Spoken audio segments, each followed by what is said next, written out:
they won't know what hit them.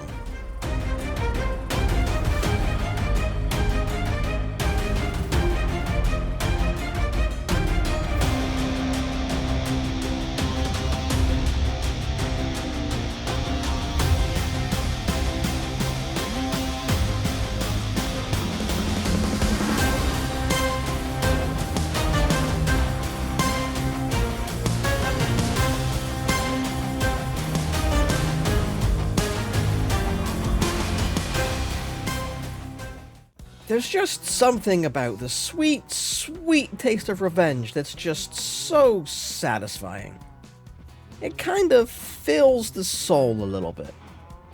Even if it was slightly anticlimactic at the end, it turns out when I got back to the Bastion, the only piglin that was left was the axe guy, was the one that killed me. Honestly, I probably could have just taken him out with a bow and arrow from range and just picked at him while he ran towards me, but I didn't know that. And if nothing else, I still managed to get myself a fully enchanted set of armor, and tools, and a sword. And the bow. Let's not forget the bow. The bow is fantastic. Power punch, unbreaking, and mending. Yes, please. I will treasure this forever. This whole adventure has made me realize two things, though. The first of which is that I need to make a couple more farms in this village. One of them needs to be sugarcane, mainly for paper reasons. As you can imagine, with all of the enchanting that I did to get this armor, and all of the trading with the librarians I had to do, I used a lot of books to get that done. And having to wait around for all of these to keep regrowing made the entire process take slightly longer than I would have liked. So having a farm set up so it's constantly churning out sugarcane will be a great way to alleviate this. In fact, thinking about it, I could set up an auto-crafter to turn it into paper immediately, can't I? I've not played with an auto-crafter before, so that could be an interesting thing to set up, but that's one farm I need to make definitely. Sugarcane is on that list.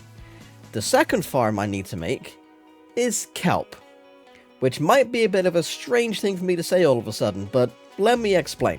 As well as paper, you also need a lot of leather for the books, and the only way you can get leather from cows is by killing them, which also gives you their meat. And when you cook enough of it, you end up burning through a lot of charcoal, which isn't really a problem because it's easy enough to grow a 2x2 jungle tree, and then you can just go ahead and chop all that wood down and then use all of that to create more charcoal. But it's a lot of sitting around and waiting for it to burn, for it to be made into charcoal. So what I want to try and do is set up a kelp farm, because you can then cook kelp and then turn that into kelp blocks, and then you can use kelp blocks as fuel, as a replacement for charcoal. It'll take some time to get that all set up, of course, but I could put the sugarcane farm and the kelp farm right next to each other. It'll be easy enough to set the kelp farm up so that the kelp that gets harvested feeds into a furnace that automatically cooks it and turns it into dried kelp. I can then push that kelp into a auto-crafter, similar to the sugarcane idea, and then just have that turn the dried kelp into kelp blocks, automatically making my fuel. Everybody wins! Both of those farms don't need to be too big either, thinking about it. I can put them right next to each other, so space won't really be much of an issue. They can go in the same building. Neither of those farms need to be that big either. If they're working passively, they can be like 4 blocks wide, and that's all that matters. Neither of those two farms need to be that big either. I can put them right next to each other in the same building, so space won't really be an issue. Neither of those farms... Hang on.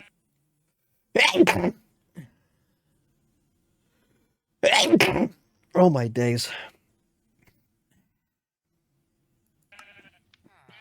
Neither of those farms need to be that big either. Considering they're both going to be pumping out their items passively, they can only be a couple of blocks wide and still get the job done. So I can put them right next to each other in the same building, so space won't really be an issue. That's the first realization I had. The second realization was that if I died in a place or in a way that stopped me from getting my gear back, I would have to go through the entire process again to rebuild all of this stuff. Even if you just ignored all the time it would take me to go and mine more diamond to craft this gear, it took me 4 hours to do this. It took 4 hours to enchant everything.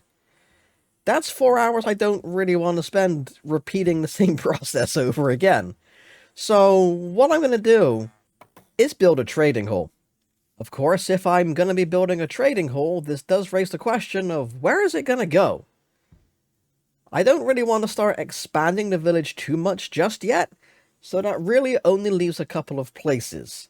The first, of course, is here. I could demolish these two houses and put it on this side of the church, level this land out a little bit, maybe even incorporate this land into it somehow. Not quite sure how that's going to work. The other area is over on this side of the church, this large open area here, just before you get to the coast. This is going to need filling out because I think there's a cave down here somewhere. So this is an option. And the third choice, where I could put it, is over this way. Just before you get to my house, you have this area here, which honestly might be the best place to put it, because it just kind of feels better here. Like, if I go into free cam mode a little bit, I don't know, mentally it makes more sense to go here, rather than over there or over there. It does mean, of course, that these two houses will continue to be in the old style, but I can fix that later. So I'm thinking here is where the trading house is gonna go. But for now I gotta sleep before zombies appear and start killing my villagers. So this is where we currently sit with our villager trading hall. It's not much to look at right now, but that's perfectly fine because we still have a lot of work to do, including deciding whether or not this is the final color choice that I actually want to go with, and right now I'm thinking no. I chose Acacia to try and match it with the church over there, but I don't know if it's because I've used a tuff alongside it, which makes it look not so great, or if it's because it's just not finished yet, and there are still details that I need to add on the outside. I don't know, but I'll have to figure that out at some point down the road. But for now, the basics are in place, and that's kind of all that matters for now. We have all the different slots here where the villagers will be placed for their jobs. We've got 8 across each wall, so 8 there, 8, 8, and 8. So 32 slots in total for the villagers, which is more than enough for what I need, especially considering that I'm going to be using most of them as librarians. Because I think we can all agree, librarians are the single most important job type in this game, entirely for their enchants. In fact, thinking about it, I might not even need 20 librarians. Because you can cycle through the tier 1 enchants until you get the ones you want, I might only need about 8 or 10, to be honest. Because if you're going to go with protection on your armor, you then don't need, fire protection or projectile protection, because you can't have them all at the same time, as far as I'm aware at least. So, only having 8 really good librarians might be what I end up with, which gives us an extra 8 villagers to use for the other professions, which might be overkill for some of them, let's be honest. But I've decided to stop building that for now because I think it's time that we focus our efforts instead on making the sugarcane and kelp farms. Mainly because if I get them set up now, then the time I spend building the trading hall, they'll just be churning items out. Which is great. And I love that. Peak efficiency.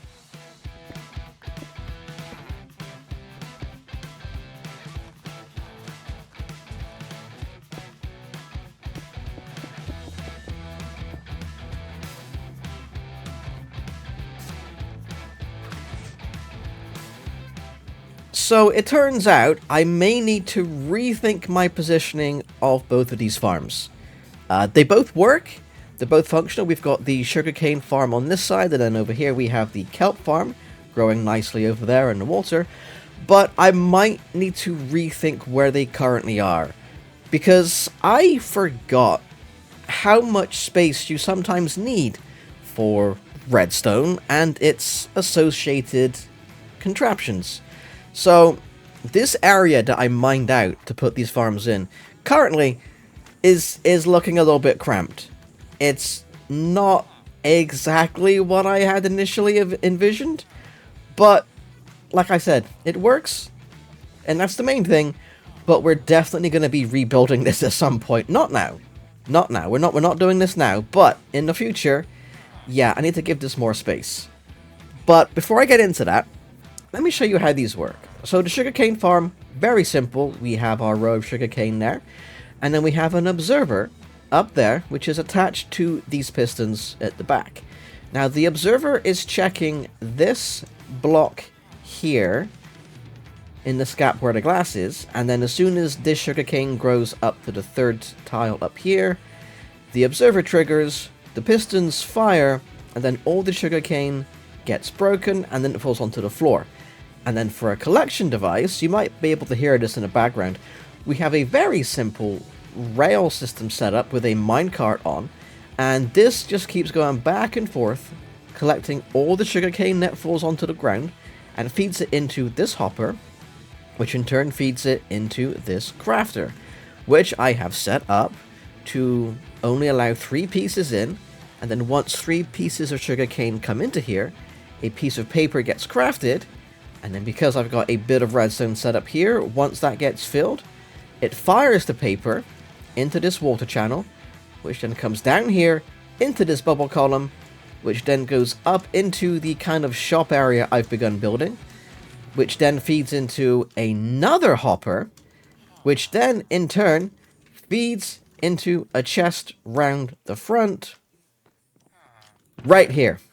Also, what are you doing there? You don't work here. Your tile's over there near the center. Do you want to work here? I guess I can make it happen, but I'm doing a tour right now, so just give me a minute. So yeah, all the paper comes in here, and as you can see, that's working perfectly fine.